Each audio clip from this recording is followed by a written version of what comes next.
हम आपकी मुलाकात एक ऐसी खातून से करवाने जा रहे हैं जिन्होंने अपने हौसले से माशरे में एक डिफरेंस क्रिएट किया। जहाँ पर हम कहते हैं कि ये मेन सेंट्रिक फील्ड है, यहाँ पर ख़वातीन का क्या काम, वहाँ पर ऐसी ख़वातीन आगे बढ़ती हैं और वो स्टीरियोटाइप्स को, इन टैबूज़ को ब्रेक करती हैं और वो कहती हैं कि नहीं, कोई भी काम है तो उसका कोई जेंडर नहीं है। अगर कोई करना चाहता है और उसमें महारत हासिल करना चाहता है तो इसमें कोई दो राय नहीं होनी चाहिए। हम बात कर रहे हैं हुंजा से ताल्लुक़ रखने वाली पहली कारपेंटर की, आमना बीवी इनका नाम है। एग्जैक्टली मुश्किल चैलेंजेस के बावजूद ना सिर्फ खुद इस मेन सेंट्रिक फील्ड में अपने लिए एक मकाम बनाया बल्कि ख़वातीन को तरबियत भी दी। आप ये देखें गिलगित से इनका ताल्लुक, उसके बाद हमने कहाँ नहीं देखा इनको, नॉर्वे तक गई, वहाँ से इन्होंने ट्रेनिंग ली और बहुत सी ख़वातीन को इन्होंने हुनरमंद बनाया, उन्हें सिखाया।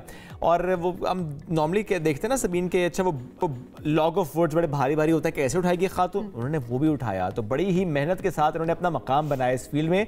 आज हमारे साथ मौजूद है, चूँकि हम वुमेन लीडर्स अवार्ड में इनको अवार्ड से भी नवाजा गया है।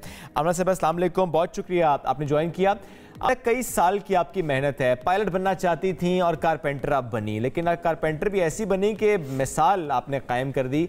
एक मुश्किल फील्ड चुनने के बाद, मुश्किल काम करने के बाद, जिस तरह आप बहुत सी जगहों पर गई, इंटरनेशनल आपने ट्रैवल किया, बहुत सा सीखा और उसके बाद आपने खुद काम सिखाया भी। आज जब पीछे मुड़कर देखती हैं तो क्या नजर आता है, क्या याद आता है? जी अस्सलाम वालेकुम। वालेकुम सलाम। मेरी ताल्लुक वैसे भी बता दिया कि मेरी ताल्लुक हुंजा से है।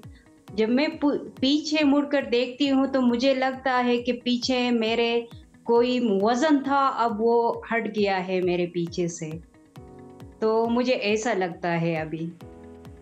और थोड़ा सा बताएं अपनी इस पूरे सफ़र से मुताल्लिक, कहाँ कहाँ पर बहुत सी मुश्किलात आई और जब कोई मुश्किल आई तो आमना ने क्या किया?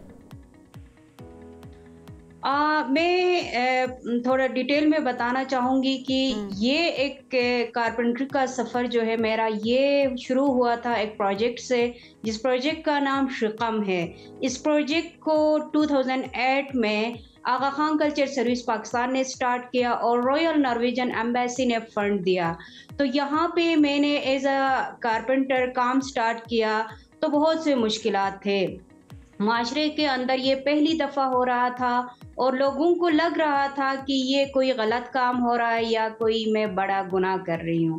ऐसा कुछ भी नहीं था। मैं हुनर सीख रही थी और अपने आप को पालने की एक जगह, एक प्लेस ढूंढ रही थी कि मैं किसी की मोहताज ना बन सकूं और मैं किसी के हेल्प कर सकूं। और मेरे पीछे मेरी तरह की जितनी भी ख़वातीन हैं वो इस हुनर में आके मेरे लिए नहीं, अपने लिए और अपने घर वालों के लिए कुछ कर सके, इस तरह का जहन लेके मैंने काम स्टार्ट किया। मेरे बैक पे एक बड़ा इदारा होने की वजह से मैंने चैलेंजेस को भी बर्दाश्त किया और उन लोगों ने भी मुझे सपोर्ट किया। यहाँ तक मैंने सिर्फ पाकिस्तान के अंदर नहीं बल्कि इंटरनेशनल नॉर्वे गई। नॉर्वे में एक स्कूल में 15 डेज़ की ट्रेनिंग लिया।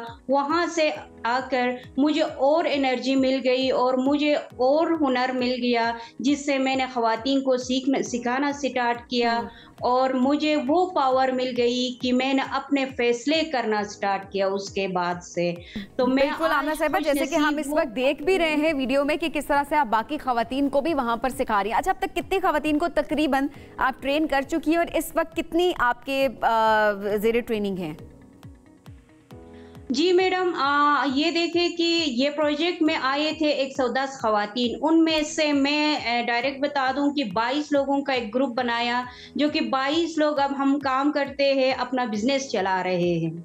अच्छा आमना, मैं ज़रूर ये जानना चाहूँगा आपसे कि जब हर्डल्स की बात आप करती हैं, ऐसे में मोहल्ले में, फैमिली में, कोई आसपास ऐसा जुमला जो आपने माजी में सुना हो जो कि एक हर्डल के तौर पे आपने ज़रा फेस किया हो, फिर आप कैसे आपने उससे रिएक्ट किया या कैसे आपने उसको ओवरकम किया, कैसे आप आगे बढ़ी?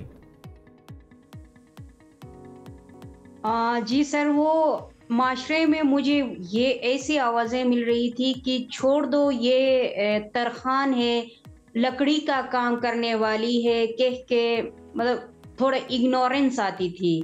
मतलब लकड़ी के काम करने वाली पे मुझे थोड़ा अजीब सा लगता था और मैं सोच रही थी कि ये कोई बुरा काम तो नहीं है। लेकिन शुक्र अल्लाह का ये है कि मेरी माँ ने मुझे हौसला दिया कि लकड़ी का काम करना कोई बुरी बात नहीं है, बल्कि ये एक हुनर है, आप हुनर सीख रही हो। तो ये मेरी माँ ने मेरी हौसला दिया। और ज़ाहिरा आमना बीबी, कोई भी काम छोटा बड़ा नहीं होता, ये आपकी सोच होती है जो उसको छोटा या बड़ा बनाती है। आपकी अपनी नज़र में वो काम आपके सोचने से भी कभी छोटा या बड़ा नहीं होता। अच्छा, अब ऐसे में अगर देखा जाए तो बहुत सारे लोगों ने आपको सपोर्ट भी किया होगा, स्पेशली हमारे माशरे में ऐसे मर्द भी मौजूद हैं जो कि ख़वातीन को बहुत सपोर्ट भी करते हैं कि ख़वातीन आगे बढ़ें और उनके लिए रास्ते हमवार करते हैं। ऐसे में मर्दों की तरफ से क्या आपको रिस्पॉन्स मिला, किसने सबसे ज़्यादा सपोर्ट किया? जी, मुझे सबसे ज़्यादा सपोर्ट मैं उस बंदे का नाम लेना चाहूँगी जो कि आगा खान कल्चर सर्विस पाकिस्तान में एज़ अ सीनियर मैनेजर काम करता था, सफ़ीउल्लाह बेग। उसने मेरी बहुत ज़्यादा सपोर्ट किया, उसकी वजह से मैं आज इस स्टेज पे हूँ। मैं उसका शुक्रिया अदा करना चाहूँगी, अगर वो देख रहा तो मैं उसका शुक्रिया अदा करना चाहूँगी।